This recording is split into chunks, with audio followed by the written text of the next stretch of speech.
أعزائي المستمعين، صباح الخير، صباح السعادة والأمل والتفاؤل.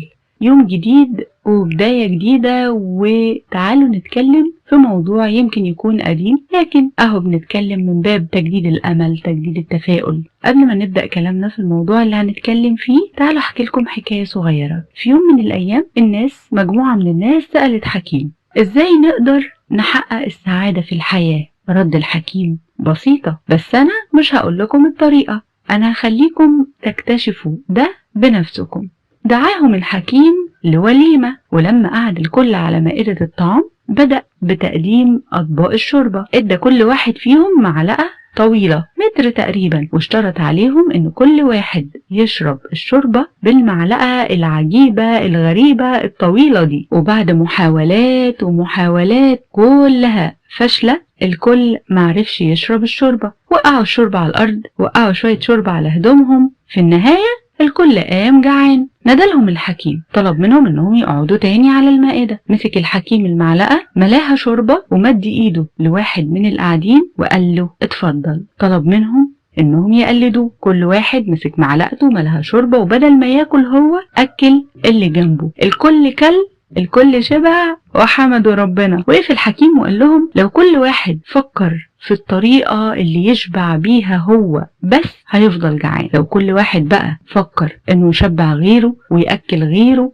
الاتنين هيشبعوا سوا، واللي بيدي دايما ربحان. وسعادتك في الحياة مش هتتحقق غير لما تسعد اللي حواليك. القلوب المعطاءة ما بتخسرش أبدا، حتى ولو خذلها البعض هي بتبقى متعودة إنها تدي، فبتترفع عن كل شيء، بتدي لأي شيء محزن ظهرها وبتكمل. اللي بيدي عمره ما بيكون خسران.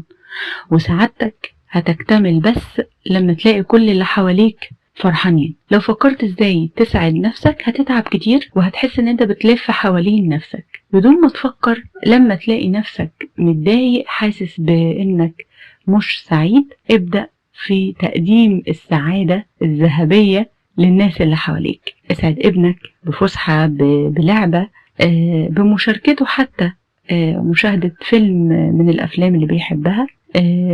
اسعد زوجتك بكلمة حلوة، اسعدي زوجك بكلمة حلوة، اسعدوا أصحابكم بكلمة حلوة. مهما طال وقت الغياب بين الصحاب، اوعوا لما تقابلوا بعض تقولوا لبعض كلمة مؤذية، زي مثلا عمرك ما فكرت انت اللي تبدأ بالسؤال، زي مثلا لسه فاكر تسأل عليا، زي مثلا ما كنتش فاكر ان انت يعني مش جدع كده معايا. بلاش الكلمات دي. قدروا ظروف بعض، حسوا ببعض، ولما تقابلوا بعض سلموا واسألوا على بعض، واسألوا عن أخبار بعض في الفترة اللي فاتت وتطمنوا. وبدل ما تقوله ده أنا زعلان منك عشان مش بتسأل عليا، خليك وانت قاعد معاه قوله: أنا بفرح جدا لما بتكلمني، أنا بفرح جدا لما بتسأل عني. خلي قلبك سعيد، مستعد ان هو يدي ويسعد اللي حواليه. وضميرك اسمع كلامه دايما، ضميرك ده هو اللي هينجيك بجد، فخلي ضميرك نقي. مصطفى لطفي المنفلوطي قال ايه: حسبك من الدنيا ضمير نقي ونفس هادئة وقلب شريف. خلي ضميرك نقي، خليك هادي، اسعد اللي حواليك. مش هتخسر كتير، 5 دقايق من وقتك لو اديتها لكل واحد من اللي حواليك هتلاقي نفسك طلعت من اليوم مثلا بساعة، ساعتين، 3 ساعات كانوا علشان الناس اللي حواليك تبسطهم وتساعدهم. مش كتير من اليوم، مش كتير، بس عارف بعد ال3 ساعات، عارفة بعد ال3 ساعات دول هتحسي بإيه؟ هتحسوا براحة وسلام نفسي. انت قادر تعمل حاجة حلوة، تحس انك حد مبهج جدا، قادر على توزيع السعادة والبهجة على كل الناس اللي حواليك. صباح السعادة، صباح الأمل. ابتسموا، انطلقوا في الحياة. لو رايح شغلك روح بسعادة وانبساط مهما كانت المساوئ اللي فيه والمتاعب. أكيد في حاجتين 3 حلوين، فكر فيهم دايما وانت رايح شغلك.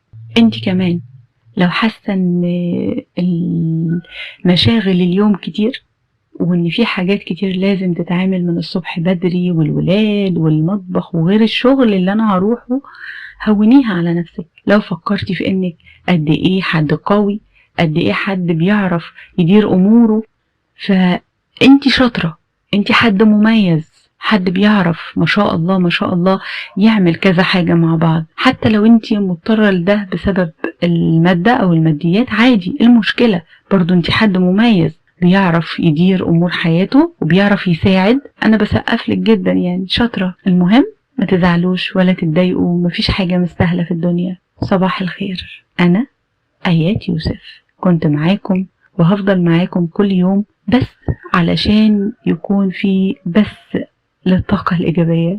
بحاول مش أكتر. مع السلامة وأشوفكم قريب.